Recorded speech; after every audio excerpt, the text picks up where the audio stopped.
केंद्रीय स्वास्थ्य मंत्रालय ने शुक्रवार को कहा कि वह उत्तरी चीन में बच्चों में सांस से जुड़ी बीमारियों और H9N2 संक्रमण के मामलों पर काफी नजदीक से नजर रख रहा है।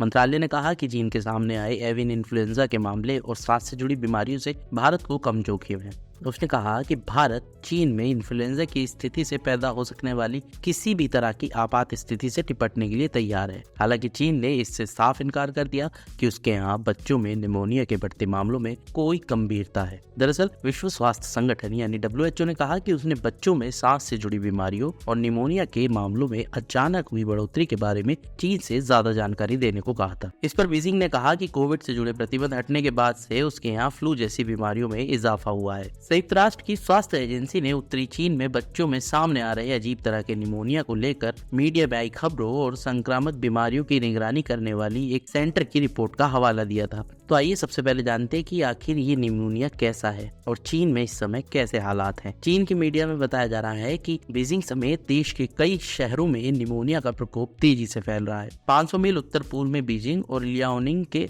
अस्पतालों में बड़ी संख्या में बच्चे भर्ती हो रहे हैं। इस रहस्य में निमोनिया में बच्चों को फेफड़े में दर्द और तेज बुखार जैसी परेशानी होती है। फेफड़े में दिक्कत होने की वजह से बच्चों को इस बीमारी में सांस लेने में दिक्कत होने लगती है। इस बीमारी के तेजी से फैलने की वजह से इन शहरों में स्कूल तक बंद कर दिए गए हैं। वैज्ञानिकों का कहना है कि स्थिति पर कड़ी निगरानी की जरूरत है, लेकिन वे इस बात से सहमत नहीं थे कि चीन में निमोनिया के मामलों में हाल ही में हुई बढ़ोतरी किसी नई वैश्विक महामारी की शुरुआत का संकेत है। WHO ने कहा कि चीन के नेशनल हेल्थ कमीशन के अधिकारियों ने 13 नवंबर को सांस से जुड़ी बीमारियों में बढ़ोतरी की जानकारी दी थी। उसने कहा कि आयोग के अधिकारियों ने कहा था कि ऐसी बीमारियों के मामले इसलिए बढ़ रहे हैं क्योंकि कोविड-19 लॉकडाउन से जुड़ी सभी पाबंदियां हटा दी गई हैं। वहीं भारत के स्वास्थ्य मंत्रालय ने कहा कि मौजूदा जानकारी के अनुसार चीन में पिछले कुछ हफ्ते से सांस से जुड़ी बीमारियों के मामले बढ़ रहे हैं। उसने कहा बच्चों में सांस की बीमारियों के सामान्य कारणों का पता लगाया गया है और किसी अनयूजुअल पैथोजन या किसी अप्रत्याशित क्लिनिकल स्वरूप की कोई पहचान नहीं की गई है। मंत्रालय ने बताया कि हाल ही में DG हेल्थ सर्विस के नेतृत्व में एक बैठक की गई थी, जिसमें चीन में अक्टूबर में H9N2 यानी एवियन इन्फ्लुएंजा वायरस से एक व्यक्ति के संक्रमित होने के मामले की WHO को दी गई जानकारी के आधार पर भारत में एवियन इन्फ्लुएंजा के मामलों से निपटने की तैयारी के लिए जरूरी कदमों पर चर्चा हुई। भले ही चीन ने किसी भी बड़े खतरे से इनकार किया हो, लेकिन WHO ने फिर भी चीन के लोगों से वैक्सीन लगवाने और मास्क पहनने जैसी सावधानियां बरतने का आग्रह किया। स्थानीय मीडिया ने हाल के दिनों में अस्पताल में भीड़भाड़ होने की खबर दी थी।